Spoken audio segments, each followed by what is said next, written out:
जय श्रीमान नारायणा. खालील दिलेले भाष्य हे श्री रामानुजदास श्रीमान गट्टू वेणुगोपाल स्वामी यांनी इंग्रजीत केलेला श्रीमद भगवद्गीतेचा मराठी भावार्थ आहे. अध्याय 5 कर्मसन्यास योग श्लोक 10. ब्रह्मण्याधाय कर्माणि संगं त्यक्त्वा करोति यः लिप्यते न स पापेन पद्मपत्रम्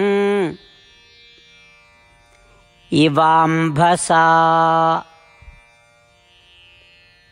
ओम.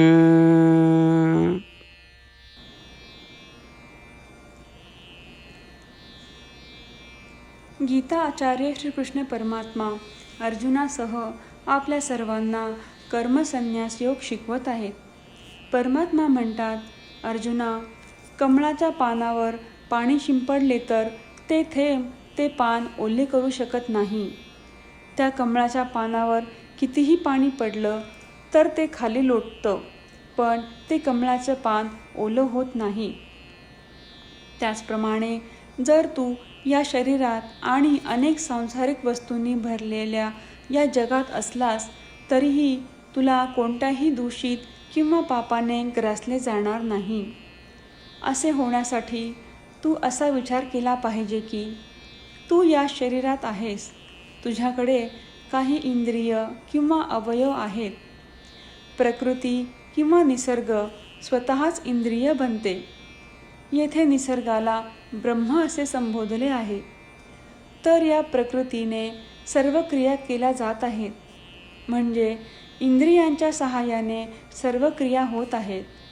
तर आता या सर्व कृतींसाठी कर्ता कोण आहे? प्रकृती किंवा ब्रह्म. जे प्रकृती इंद्रियांमध्ये रूपांतरित झाली ती सर्व क्रियांची कर्ता आहे. एवढेच नाही तर कृती होत असताना त्यातून काही फळे निर्माण होतात, ते फळे देखील प्रकृतीचीच आहेत. अशा प्रकारे तुला कर्तव्य आणि फळे ब्रह्म किंवा प्रकृतीला अर्पण करणे आवश्यक आहे. ज्या प्रकृतीचे रूपांतर इंद्रियांमध्ये झालेले आहे. हे करत असताना तुला तुझे मन आणि बुद्धी आत्म्यावर गुंतवून ठेवावी लागेल. ही विचार प्रक्रिया तुझ्या मनात प्रवाहित ठेवत असताना या देहात आणि या जगात राहूनही तू तुझी कृती करत राहिलास तर यासारख्या पापाने तुला कलंक लागणार नाही. जसे कमळाच्या पानावर कितीही पाणी टाकलं तरी ते पान ओलं होत नाही, त्याप्रमाणे अर्जुना, शरीर हाच आत्मा आहे असे समजणे हे पाप आहे. आता ते पाप देखील तुला कलंकित करणार नाही.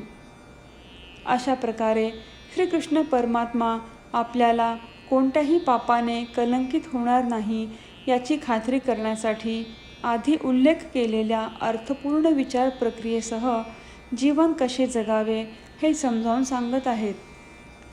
श्रीकृष्ण परमात्म्याच्या शब्दांचे मनन करताना आणि ती अर्थपूर्ण विचार प्रक्रिया रुजवताना आपण सर्वांनी परमात्म्याच्या शब्दांची पुनरावृत्ती करूया.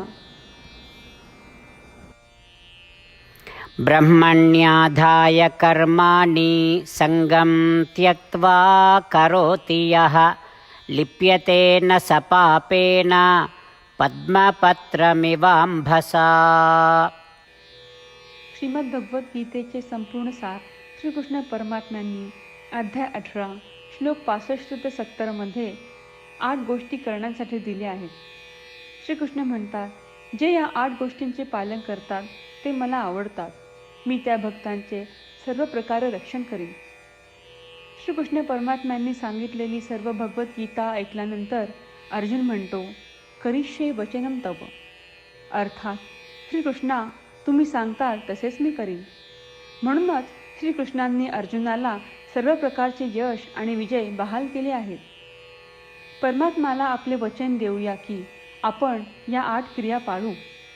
परमात्म्याला हा शब्द देण्यापेक्षा मोठी कोणतीही पूजा, तप, यज्ञ नाही.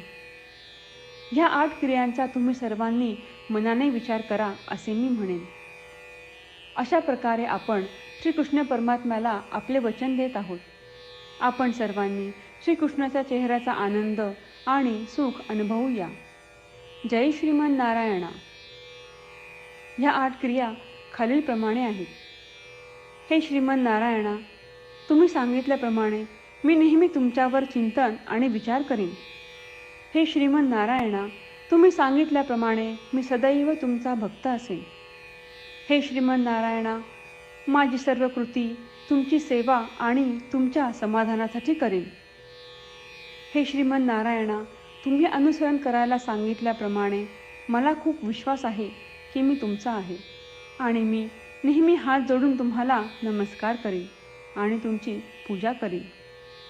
हे श्रीमन नारायणा, मला तुमचे शब्द आठवले. मामेकम शरणम व्रज, जे तुम्ही एकट्याला शरण जायला सांगितले आहे. श्रीमन नारायणा, मी एकटाच तुम्हाला शरण जातो. हे श्रीमन नारायणा, मला तुमचे मा शुचाह शब्द आठवले की तुम्ही आम्हाला दुःख न करण्याचे आश्वासन देत आहात. मी यापुढे शोक करणार नाही.